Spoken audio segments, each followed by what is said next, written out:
সরকারের সদিচ্ছা থাকলে ডিসেম্বরের আগেই নির্বাচন সম্ভব বলে মনে করে বিএনপি। বাধ্যগত কোনো ঐক্য বিএনপি চায় না বলেও জানান দলটির স্থায়ী কমিটির সদস্য ডক্টর আব্দুল মঈন খান। বিএনপির শীর্ষ নেতারা বলছেন, চলমান সংকট সমাধানে গণতান্ত্রিক উত্তরণই একমাত্র পন্থা। রুদ্র রফিকের রিপোর্ট।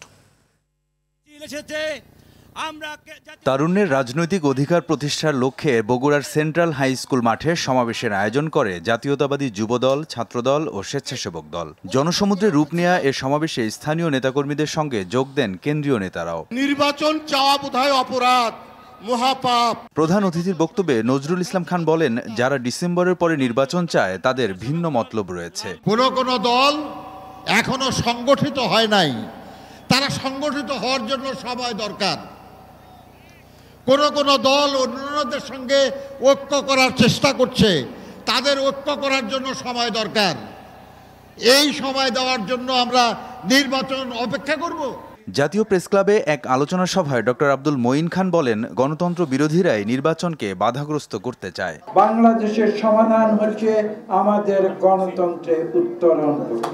আজকে সরকার একমত করতে গিয়ে যেন আবার সেই সবাইকে বাধ্যতামূলক একমতে নিয়ে না যায়, সে সম্পর্কেও আমাদের সতর্ক থাকতে হবে। দেশের স্বার্থের কথা বলেই হোক বা ঐক্যের কথা বলেই হোক, সেটা কিন্তু মানবাধিকার।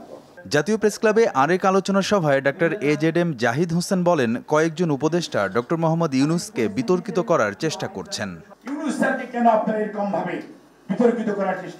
নিকুঞ্জে ডিএসসি ভবনে আয়োজিত এক আলোচনা শেষে আমির খসরু মাহমুদ চৌধুরী বলেন, দেশকে গণতান্ত্রিক পথে দেখতে চায় জনগণ। জাতি যেটা করছে সেটা তারা ভোট দিয়ে একটা সরকার নির্বাচিত করতে চাচ্ছে, যেই সরকার তার কাছে দায়বদ্ধ থাকবে, জবাব দিয়ে থাকবে। এটাই হচ্ছে পরিষ্কার ব্যাপার। এটা যত দ্রুত সম্ভব ডিসেম্বরে যেতে হবে। কেন ডিসেম্বর আগেও তো হতে পারে, তাই না?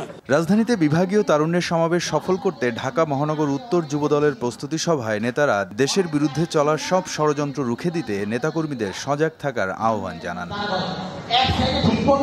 রুদ্র রফিক, RTV, ঢাকা।